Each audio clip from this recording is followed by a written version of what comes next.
हरे कृष्णा। आप सभी ने भी यह सवाल कभी न कभी जरूर सोचा होगा कि पुत्रदा एकादशी तो वर्ष में एक बार आती है, तो फिर ये दूसरी पुत्रदा एकादशी कौन सी है?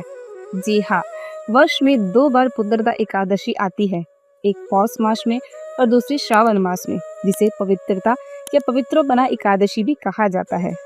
द्वापर युग में महिष्मती नगरी के राजा महिजित धर्मात्मा, न्यायप्रिय और पुण्य आत्मा थे, लेकिन संतानहीन थे। राजा के ब्राह्मण और विद्वान जन दुखी होकर ऋषियों की शरण में पहुंचे।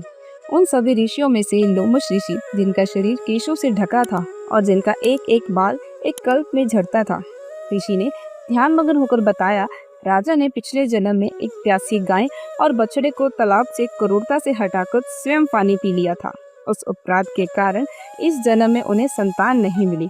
राजा के मंत्रियों ने प्रायश्चित पूछा तो ऋषि बोले, श्रावण मास के शुक्ल पक्ष की एकादशी पवित्रा एकादशी का व्रत करो। राजा और समस्त प्रजावन ने व्रत किया और अगले दिन अपने पुण्य को राजा को अर्पित कर दिया। कुछ समय बाद रानी ने एक दिव्य पुत्र को जन्म दिया।